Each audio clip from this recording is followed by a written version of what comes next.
guyyaarraa sa'aatii ammaa kaasee Kiristaan duukaa buutuu Yesuus Kiristoos ta'eera. Yaa obboleessa koo abdii har'aa kaasee nagaa sii dhaameera.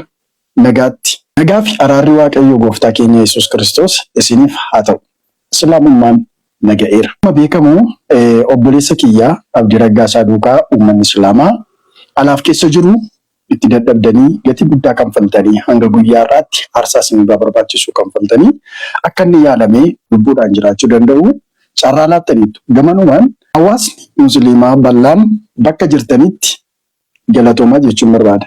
Egaa akkuma beekamu immoo duulaa obboleessa keenya Abdii Raggaasaa irratti geggeeffamaa jiru utuu inni madaasaa qullaasaa haadha isaatti argisiisuu kan hin dandeenye baasee uummata duratti kumaan kan lakkaaman duratti kunoona dhukkubaa jira jedhee utuu argisiisuu madaasaa dhukkubbiisaa miidhamasaa namni hubachuuf dadhabuudhaan qooda madaa mucaa kanaa qooda saayikoo mucaa kanaa eeguu irratti duuluudhaan irra darbame immoo nu fayyadamu jechuudhaan duulli godhamaa jiru waan qalbii nama cabsuuf nama qaaneffachiisudha.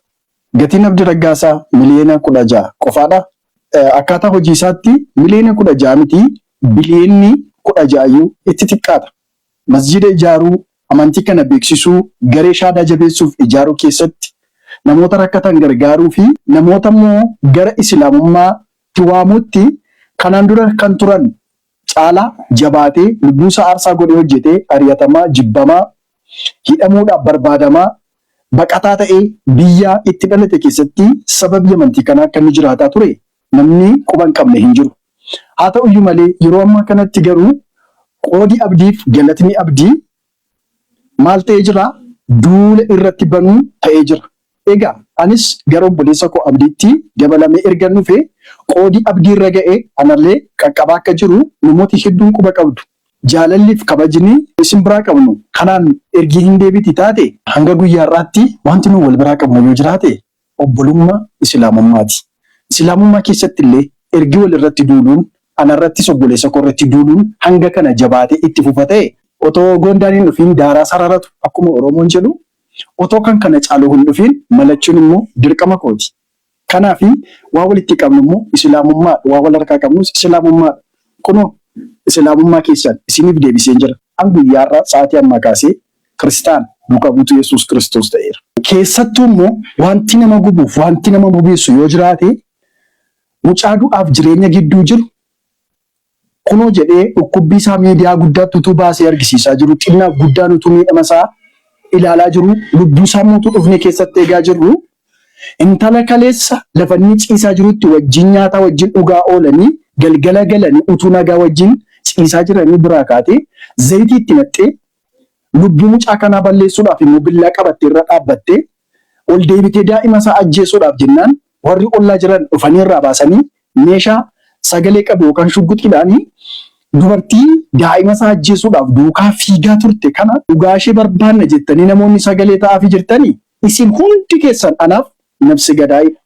Nafsi gadaa'ii duukaa garuu taa'ee waaqa waaqeffadhu tokko iyyuu hin qabu. Amantii walitti qabnus illee tokko hin jiru.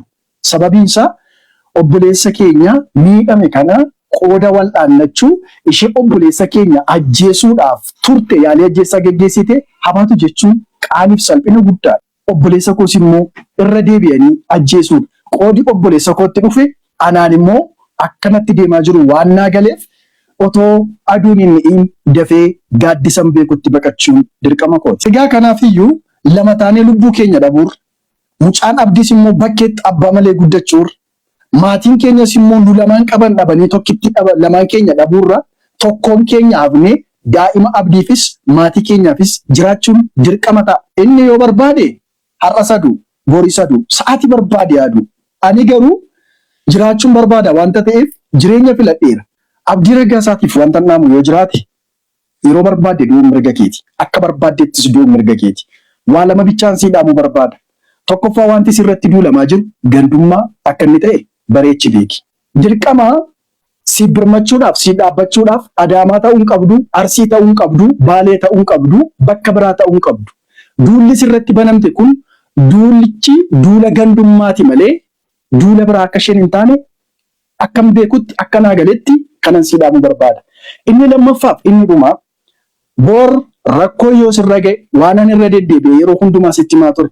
itti gaafatamaa wabii lubbuu keetiitii yeroo hundumaa namni si sodaatu boriilee lubbuu kee namni balleessu Haayider Abdii Bilisummaa fi maqaa garee shaadaatiin biyya keessa kan socho'aa jiran gaaddidduu garee shaadaa jala dhokatanii maqaa garee shaadaa jala dhokatanii namoonni socho'aa jiran siifis maatii keefis lubbuu keefis baay'ee namoota sodaachisoo akka isaan ta'anan bareechee sitti nu barbaada. Lafa deemtutti of eeggannoo jabeessi. Dhugaa jirtu miidiyaadhaaf ragaadhaan walitti deebina. Nagaan turaa.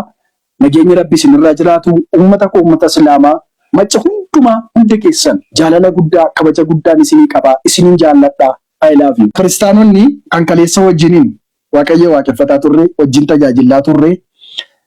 Maxxansa garaagaraa maxxansuu viidiyoo garaagaraa waraabuu miira keessa galuudhaan wallaalummaa kiyyaan yookaan miira kiyyaan waan balleesseef isin mufachiisu yoo jiraate bakka jirtanitti alaaf keessaa kiristaanonni hundumtuu dhiifama akkanaaf gootan maqaa Waaqayyoo isiniin kadhadha. Ciao.